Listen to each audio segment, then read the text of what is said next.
नमस्कार बंधुगण welcome to education point channel तेरे बंधुगण आपण फोन तर न्यू इनफर्मेशन नहीं आसो गोटे वैकेंसी नहीं आसी जो रही बहुत सारा रही पोस्ट वैकेंसी जोटा कि गोटे public school Delhi public school तरफ रही वैकेंसी जोटा आप देखिपे जो रही पीजीटी पोस्ट रही टीजीटी पोस्ट रही सहित स्टाफ नर्स पोस्ट रही टीजीटी डिफरेंट डिफरेंट पोस्ट रही सहित एवं पीआरटी डिफरेंट डिफरेंट पोस्ट रही देखो आप देखिपे जोटा कि सब्जेक्ट वाइज पोस्ट रही vacancy PGT TGT and PRT रही वैकेंसी जोटी बहुत सारा वैकेंसी रही जोटा आप देखिपे तेज आसन देखा ये रही वैकेंसी जो रही स्कूल ये वैकेंसी क्वालिफिकेशन कौन रही वैकेंसी कौन योग्यता रही तार आवेदन प्रक्रिया कौन रही यार डॉक्यूमेंट कौन कौन दरकार आवेदन समय सब डिटेल्स आपण वीडियो माध्यम कही रखी आपण मैंने बहुल मत देखुं लाइक करूँ शेयर करूँ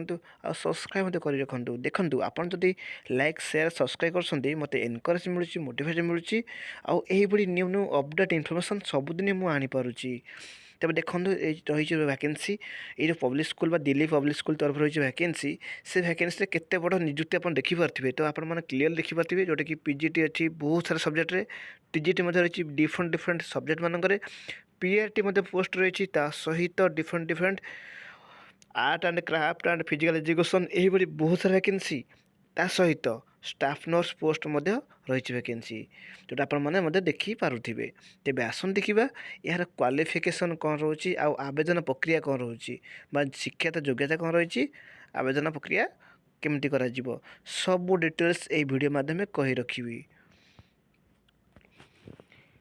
प्रथम देखो पीजीटी पोस्ट जोटा इंग्लीश थी पीजीटी इंग्लीश आप देखिपे आप जानते जो आम पीजीटी पोस्ट कहुए मैं पोस्ट ग्राजुएट टीचर पोस्ट कहुए तो मैंने पीजी विथ बीडी आवश्यकता रही है से रखी देखो post graduation in English PG करते कौन इंग्लीश एवं बीडी करेंगे minimum 3 year relevant experience of teaching English to senior secondary classes ठीक है at least 10 years relevant experience of teaching English to secondary classes ताहले आपण एलिजिबल हो पारे कि आप पीजी बीडी के एलिजिबल हो पारे किंतु डिजायर मिले कौ मान जो मानकर एक्सपीरियंस रही से बोले पीजीटी और टीजीटी देखो post graduation in physics with Beed करेंगे पोस्ट ग्रेजुएशन करते करते पीजी करते ना फिजिक्स करते सहित बीडी करेंगे ताहले से एलिजिबल हो पारे आ टीचिंग एक्सपीरियंस थे से प्रिफरेन्स अधिका मिल डिजायर मिल देखो पीजीटी और टीजीटी कंप्यूटर साइंस देखो बी और बीटेक करते और बीसीए एमसीए एमएससी करते ताहले से एलिजिबल हो पारे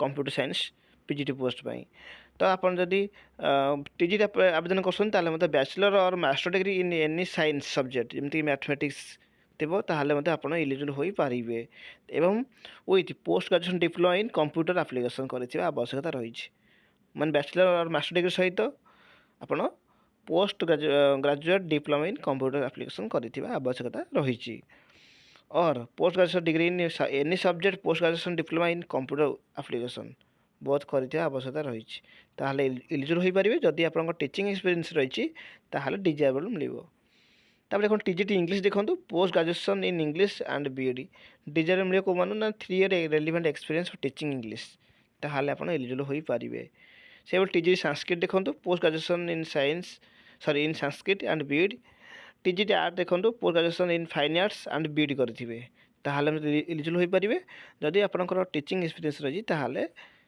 आप डिजायबल मिल टीजीटी फिजिकल एजुकेशन देखो ग्रेजुएशन विथ एमपीएडी करेंगे minimum 3 year relevant experience of teaching in teaching physical education आप देखिपे पीआरटी देखो म्यूजिक भोकाल एंड इंस्ट्रुमेंटाल देखो देखिपे post graduation in music and B Ed करेंगे ठीक है भलसे बुझु preference in selection will given to the who have qualified CTET और TET if two candidate selected at to same level at the end of the selection process ठीक अच्छे भलसे बुझु CTET और टीईटी प्रिफरेन्स मिल पारे ठीक अच्छे मिल पार पीआरटी देखो lady teacher देखो मैथ रही जोटा तो देखो ग्रेजुएशन और पोस्ट ग्रेजुएशन करेंगे ग्रेजुएशन हो कि पोस्ट ग्रेजुएशन +3 हो पीजी हो कौन करते मैथ करेंगे एंड डीएलएड और बीएलएड बीईएलईडी और बीईडी करेंगे जहाँ एलिजिबल हो पारे पीआरटी लेडी टीचर देखो सोशल साइंस रही जोटा जो ग्रेजुएशन और पोस्ट ग्रेजुएशन करते कौन history geography economics political science and DElEd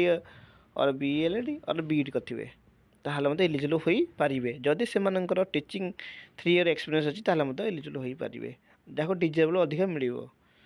ତ ଦେଖନ୍ତୁ ପିଓର ଲେଡି ଟିଚର ଗୋଟେ ପ୍ରି ପ୍ରାଇମେରୀ ୱିଙ୍ଗ ଦେଖନ୍ତୁ graduation or post graduation in any subject ଯାହା ବି ହେଇଥାଉ, ଗ୍ରାଜୁଏସନ୍ ପିଜି କରିଥାନ୍ତୁ ବା ଗ୍ରାଜୁଏସନ୍ କରିଥାନ୍ତୁ ବା ବିଏ କରିଥାନ୍ତୁ ୱିଥ୍ ବା ଆଣ୍ଡ ଡିଏଲ୍ଏଡି ବିଏଲ୍ଏଡି ଅର୍ ବିଇଡ଼ି କରିଥିବେ।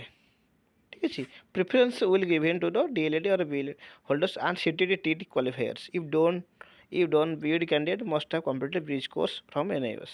ঠিক আছে, ভালসে বুঝি রাখন্তু। ପିଆର୍ଟି ଲେଡି ଟିଚର ଦେଖନ୍ତୁ ଫିଜିକାଲ ଏଜୁକେସନ୍ ପାଇଁ ଦେଖନ୍ତୁ ଗ୍ରାଜୁଏସନ୍ ୱିଥ୍ ଏମ୍ପିଡ଼ି କରିଥିବେ, ତାହେଲେ ଏଲିଜିବଲ୍ ହୋଇପାରିବେ। କିନ୍ତୁ ଡିଜେବଲ୍ ମିଳିବ କେଉଁମାନଙ୍କୁ ନା ଯେଉଁମାନଙ୍କ 3 ଇୟର୍ ଏକ୍ସପିରିଏନ୍ସ ରହିଥିବ। ପିଆର୍ଟି ଲେଡି ଟିଚର ଦେଖନ୍ତୁ ଆର୍ଟ ଆଣ୍ଡ କ୍ରାଫ୍ଟ ଦେଖନ୍ତୁ graduation and post graduation graduation or post graduation in fine arts and B Ed ଦେଖିପାରୁଥିବେ। ଯେଉଁମାନେ candidate with less experience or fresher can also apply, ସମସ୍ତେ ଆବେଦନ କରିପାରିବେ। If selected such candidate will be appointed on the HOC basis and contractual ବେସିସ୍ରେ କରାଯିବ। Staff nurse ଦେଖନ୍ତୁ BSc in nursing କରିଥିବେ or regular BSc nursing course କରିଥିବେ ଅର୍ post BSc କରିଥିବେ, ତାହେଲେ ସେମାନେ ଏଲିଜିବଲ୍ ହୋଇପାରିବେ। ଯେଉଁମାନଙ୍କର 3 ଇୟର୍ ରେଲିଭେଣ୍ଟ ଏକ୍ସପିରିଏନ୍ସ ଥିବ ଷ୍ଟାଫ୍ ନର୍ସ, ତାହେଲେ ସେମାନେ ମଧ୍ୟ ଡିଜେବଲ୍ ମିଳିବ। ଭଲସେ ବୁଝି ନିଅନ୍ତୁ, ତାହା ମଧ୍ୟ ଦେଖି ନିଅନ୍ତୁ। ଯଦି ଏହା ପରେ କିଛି ଡାଉଟ୍ ହୁଏ ତାହେଲେ କମେଣ୍ଟ ବକ୍ସ ମଧ୍ୟ କହିପାରିବେ।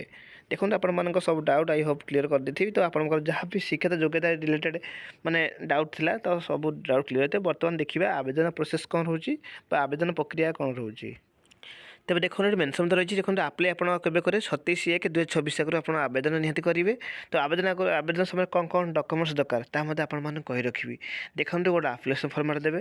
ତ ଦେଖନ୍ତୁ ଆପଣ ଯଦି PGT ପୋଷ୍ଟ ଆପ୍ଲାଏ କରୁଛନ୍ତି ଧର, ତ 10th ପାଖରୁ PG BEd ପର୍ଯ୍ୟନ୍ତ, ଆଉ ଯଦି ଟିଚିଂ ଏକ୍ସପିରିଏନ୍ସ ଅଛି ତାହା ମଧ୍ୟ ଆଟାଚ୍ କରିପାରିବେ। ସବୁ ସାର୍ଟିଫିକେଟ୍ସ ଆଣ୍ଡ ମାର୍କସିଟ୍ 10th ପାଖରୁ ଜେରକ୍ସ କରିନେବେ। ଜେରକ୍ସ କଲା ପରେ କ'ଣ କରିବେ, ଆପ୍ଲିକେସନ୍ ଫର୍ମାଟ୍ ଆଟାଚ୍ କରିଦେବେ। ଯେଉଁ ଆପ୍ଲିକେସନ୍ ଫର୍ମାଟ୍ଟା ମୁଁ ଡେସ୍କ୍ରିପସନ୍ ବକ୍ସରେ ଲିଙ୍କ୍ ଦେବି, ସେ ଲିଙ୍କ୍ କ୍ଲିକ୍ କଲେ ସେ ଆପ୍ଲିକେସନ୍ ଫର୍ମାଟ୍ ପାଇଯିବେ। ଆଉ ତାକୁ ପ୍ରଥମେ ପ୍ରିଣ୍ଟ ବାହାର କରିନେବେ। ପ୍ରିଣ୍ଟ ବାହାର କଲା ପରେ ତାକୁ ଫିଲ୍ଅପ୍ କରିବେ। ତାପରେ ଯେଉଁ ଡକ୍ୟୁମେଣ୍ଟସ୍ କହିଲି ସେ ଡକ୍ୟୁମେଣ୍ଟସ୍ ସବୁ ଆଟାଚ୍ କରିବେ। ତା ସହିତ identity proof, resume, passport size photo, ଯଦି ଆପଣଙ୍କର ଅଛି ଆମର ଟିଚିଂ ଏକ୍ସପିରିଏନ୍ସ ତାହା ମଧ୍ୟ ଆପଣ ଆଟାଚ୍ କରିପାରିବେ। ଠିକ୍ ଅଛି, ଏ ଡକ୍ୟୁମେଣ୍ଟସ୍ ମଧ୍ୟ ଆପଣ ଆପ୍ଲାଏ କରିବେ। କିନ୍ତୁ ମନେ ରଖିବେ ଯେଉଁଟାକି ମୁଁ ମୋ ଡେସ୍କ୍ରିପସନ୍ ଲିଙ୍କ୍ ଦେବି, ସେ ଲିଙ୍କ୍ କ୍ଲିକ୍ କଲେ ଆପଣ ଆପ୍ଲିକେସନ୍ ଫର୍ମାଟ୍ଟା ପାଇଯିବେ। ଏଇଟା ବୁଝି ରଖନ୍ତୁ। ଆଉ ଏହାର ଲାଷ୍ଟ ଡେଟ୍ ଦେଖନ୍ତୁ 27/1/2026 ଅଛି। ତ ଆପ୍ଲାଏ ସମୟରେ ଆଉ ଗୋଟେ ମଧ୍ୟ ଡିମାଣ୍ଡ ଡ୍ରାଫ୍ଟ କାଟିବାକୁ ପଡ଼ୁଛି, ଯେଉଁଟା ଆପଣମାନେ ଦେଖିବେ। ମୋର ଡେସ୍କ୍ରିପସନ୍ ଲିଙ୍କ୍ ଦେଲା ପରେ ଆପଣ ସେଠାରେ ଫୁଲ୍ ଡିଟେଲ୍ସ ପାଇଯିବେ। ତାହାପରେ ଯଦି କିଛି ଡାଉଟ୍ ହୁଏ ତାହା ମଧ୍ୟ ଆପଣମାନେ କମେଣ୍ଟ ବକ୍ସ ମଧ୍ୟ କହିପାରିବେ। କିନ୍ତୁ ଡେସ୍କ୍ରିପସନ୍ ଲିଙ୍କ୍ କ୍ଲିକ୍ କଲେ ଆପଣମାନେ ସବୁ ଡିଟେଲ୍ସ ପାଇଯିବେ, ତା ସହିତ ଆପ୍ଲିକେସନ୍ ଫର୍ମାଟ୍ ପାଇବେ ଏବଂ ଫୁଲ୍ ନୋଟିସ୍ଟା ମଧ୍ୟ ପାଇଯିବେ। ଏଇଟା ଆପଣମାନେ ବୁଝି ରଖନ୍ତୁ। ଏହାପରେ ମଧ୍ୟ ଆପଣମାନଙ୍କୁ ମୁଁ ଏଗେନ୍ ଦେଖାଇ ନେଉଛି ଗୋଟେ ଆପ୍ଲିକେସନ୍ ଫର୍ମାଟ୍, ଯେଉଁଟାକି ଆପଣମାନେ ନିହାତି ଦେଖିବା ଆବଶ୍ୟକତା ରହିଛି। ତାଦ୍ୱାରା ଆପଣ ଆପ୍ଲାଏ କରିବେ। ଠିକ୍ ଅଛି, ଆଉ ଆପ୍ଲାଏ ସମୟରେ ଆପଣମାନେ ଜାଣି ରଖନ୍ତୁ, ଯାହାକି ପୁରା ଭଲସେ ବୁଝିବେ, ତାପରେ ଆପଣ ଆବେଦନ କରିବେ।